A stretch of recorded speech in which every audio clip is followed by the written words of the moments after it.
Trevor says, you mentioned doing a lot of testing when it comes to top level topic terms and top level categories. Could you go over your testing process? Is it with the client site or personal sites that you have created? Thanks. Well, I always start testing with my own sites. Usually what I do is I create lead gen sites because I'm in one industry, tree service industry. So anytime I want to test something, I just build another site in the tree service industry in a different location and I test on that. And so what I typically do is once I have determined something that performs well, that becomes the control, as I test against that, I try to split test single variables changes against that one control. And so when I talk about the testing, like I said, like I always mention, I talk about, I can give you the framework, but it's going to require some trial and error on your part to figure out what the best performing configuration is. So an example would be testing, changing the topic term and the category term between the SEO title and the H1, right? In other words, if you optimize for the top level category in the SEO title, then in the top level topic term in the H1, then maybe you've got a decent performer. And then you want to test the same setup, but changing the order of those two, transposing the order, right? And see, does the other version in my testing, that has made no difference whatsoever. That's why it's okay to be interchangeable with how you optimize either for topics or categories in the SEO title and H1. You just play around with that. But the other thing would be like probably a better test, because I already know that it doesn't, at least in my testing, it doesn't appear to make any difference. Would be like once you've extracted the entity terms that are related to the industry that you're working in, the ones that are relevant. So that's again where you look at Google Business categories first. You can extract those and compile a list of that very quickly and easily as to which categories are relevant to your industry or whatever industry you're researching. And then you take terms that are related to those categories and go search queries and go add them to Wikipedia, or excuse me, Google search, and append Wikipedia to the term. And look at what entities appear sorted by Google according to how Google thinks they're relevant and related to the seed search query. That's why we use Google instead of Wikipedia for searching for those terms, so that we can identify how Google ranks or sorts, how Google sorts the Wikipedia entities based upon what Google thinks is relevant to the seed search query. Does that make sense? And you start to extract those entities or Wikipedia page URLs and terms and put them into a spreadsheet, and then start playing around with different terms with combinations of different Wikipedia entities and seeing how they perform in search and what types of rankings you get from them. So that's what I mean. And so again, guys, I've shared this many times, but if we go look at topics and entities right here, right? This is what I mean. So like, I'm not going to do a search for just tree, but I understand that tree is a if I look at like, watch this, tree service, Wikipedia, right? Tree care, arborist, arboricultural, tree health, the care of trees. Like we can see that these are all entities related to tree service, right? Tree care, arborist, all that stuff. So what I do is like, I just start playing around with those search queries and identifying the top entity terms. So we know that tree service, which is the Google Business category, also has like one of the top level terms or entities, excuse me, is tree care, right? We can also see arborist, okay? The top level category for that now, though, Google Business category is arborist service, okay? So that's another category there. Well, tree removal is really felling, okay? But felling is really, because interestingly enough, if you go take a look, this is where it can get interesting at times, but take a look at tree care, you can see that tree removal is really a function of tree care. It's a subtopic of tree care. If you look at felling is actually the process of cutting down trees as a task or of logging and deforestation, etc. But it's still synonymous, is the process of cutting down trees. That's why I like to use felling as my brand for my LLG or local lead gen sites, because felling means tree removal, basically. So Felling Pro is the brand that I use for local lead gen sites, right? So for now, more recently, last several months, I've been building that brand out. And so Felling Pro is perfect because it means tree removal pro. That makes sense. So again, once you've identified topics or entities that are related to the industry that you're working in, then you start combining terms and testing with them and seeing. And this test here is just based upon what synonyms, what is bolded in Google search results when I search for any one of these terms. And this is how I identified that tree and maintenance That's two separate terms combined to create one topic, right? It's two entities, tree and maintenance, combined to create tree maintenance. And tree maintenance has the broadest topic coverage or keyword coverage of all of these search queries. So at the top of this is search queries. And these, so you see top level and then associated or synonyms.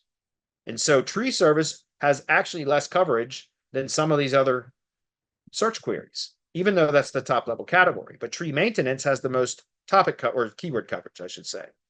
That makes sense. So it's just a matter of playing around with them. Like, again, one of the other ones is pruning, right? Pruning, but if we go take a look, this is a top level entity.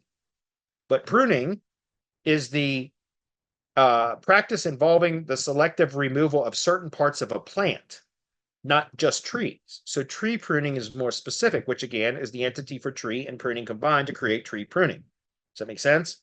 So it's just a matter of, kind of playing around. When I say testing, it's just about a matter of finding out, doing the research, determining what is relevant entities, which entities are relevant to the industry that you're working in, and then playing around with combinations of different terms to see how they perform. Page structure, remember I always talk about this, page structure, site structure, and internal linking. I always think those are the most three important things to do for local SEO, because it's web pages that rank for search queries, not websites. But a website's strength and authority has a significant influence on a page's ability to rank. And because thanks to the helpful content update, page structure, or excuse me, the overall site in its entirety is important because it affects the performance of a single page. And so I always start with page structure because that's what we're trying to rank as a page, and then optimizing for at the page level first, and then internally linking to the other pages that we want to associate with that page. And so the internal linking helps to dictate how the rest of the site should be built. So the site architecture or site structure, right? So I always start with page level optimization, and then that helps me determine how to optimize through internal linking the rest of the site and determine the architecture of the site. And so when I talk about page level structure or page structure, what I'm talking about is identifying, playing around with the structure of a particular page, changing the headings, order of the headings, the hierarchy, the HTML markup hierarchy, things like that, headings, subheadings. Guys, you can convey to Google what the page is about through the SEO title, headings, and subheadings. With nothing else on the page, you can convey to Google what the page is about. No kidding. No other content on the page, but the title, headings, and subheadings. And I say titles, there's two titles. There's the SEO title and the page or post title, which is the H1. So there's titles, headings, which are H2s, and subheadings, which are H3s, 4s, and 5s. And you can tell Google exactly what the page is about through the titles, headings, and subheadings with no additional content on the page. So for testing purposes, don't go out and build a site and have optimized article content and all this shit, going to Page Optimizer Pro or Surf for SEO or on Page AI and spending an hour optimizing a piece of content to 100% score and all that. It's completely a waste of time, in my opinion. Useless. Don't do that. Go out and build a site on WordPress or whatever you want to build a site on, and just headings and subheadings of the pages. You don't need any other content. You don't need images. You don't need anything to test with. All you need is titles, headings, and subheadings. So if you build a wireframe site where it's just pages with titles, headings, and subheadings, you can test with that alone without the need for images and content and all that other shit. No kidding. And you can determine from just tracking the performance. Guys, you're not trying to rank those sites. It's for testing purposes to determine what performs the best. So all you have to do is find let's say that you've got a structure that you built and you put it in the search console and you put it into a rank tracker. Leave it alone for a few days, a few weeks. Let's put it that way. Give it time to settle, to season, to marinate a bit in the algorithm before you go SERP watching and checking rankings and all that. And let it sit. Put it in a rank tracker for the search queries that you're optimizing for. Find a very low competition area, like with next to no competition, and build a site there as I'm describing. You don't need images and content and all that stuff. I'm serious. Titles, headings, and subheadings. That's it. And then put it into a rank tracker and track the results. Wherever it ranks, it doesn't matter whether it ranks good or poorly. It doesn't matter. All you're trying to get is the ranking value. Like, where does it rank? that now is your control. For the first site, that's your control. Whatever the first iteration of that site is your control until you start testing against it. So that's your control. And then what you do is take that same site, clone it onto another domain, a similar domain, targeting the exact same keywords, the exact same locations, and change one variable of the pages. Let's say all of the supporting location pages, you change what you used in the as the H2s and the H3s. You rearranged how you stacked the headings and subheadings. But whatever change you made to one supporting location page, you want to try to duplicate that across the other supporting location pages too, the same type of change. And then compare that. Now, same thing, submit it for indexing, submit it to Search Console, put it in a rank tracker. And now you test, all you got to do is leave that one alone for the same amount of time.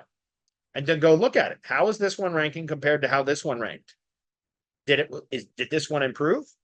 Well, then if so, then I know that configuration is probably a better configuration. Now, I wouldn't take one test as a determining factor of, okay, I found a better performer. I would repeat that again and see again on another domain, another similarly low competition location, something like that. Can you do it again? Guys, please understand, this is why I'm telling all of you, and I have been for years now, to pick one goddamn industry and stick to it. Because imagine trying to do this across multiple industries. I don't know how anybody does it. And that's probably why most Me Too agencies don't get results for their clients, because they don't have the ability or the time or the bandwidth to do this kind of testing, which is why I keep telling you guys, find one damn industry and stick to that, because then once it allows you to do this kind of testing. And so to get back to the question, somebody said, do I do it on my personal sites? Yeah, until I have a good performer that I now know I can duplicate and repeat, and it's going to perform similarly in each new location that I deploy that same type of site, right?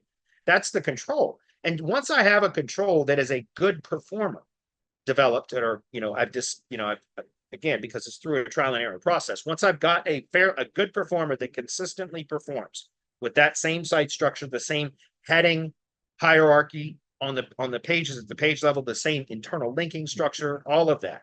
Once I've figured all that out and I've got a decent performer, now I can start applying additional single variable tests to client sites, to active campaigns, active SEO campaigns, because I know that it's not going to hurt anything, right? I don't like doing initial testing on client sites, but once I have a decent performer that is a control that I'm comfortable using, now I can apply those control settings or configurations to client sites. And now I've got additional sites that I can single variable test things on to determine if it improves performance or hurts performance, right?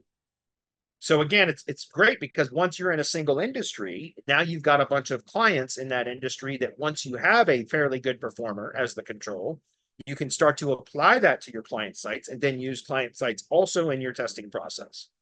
But I don't recommend testing with client sites initially. God damn it, I'm so tired of these fucking bugs. Right now is a horrible time of year for bugs. God damn it, I just squished that bug. Nasty. Anyway, sorry guys.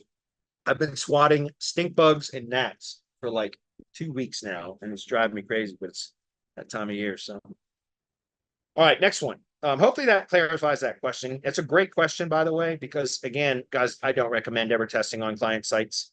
It's okay to test on client sites when you have a very good process already in place.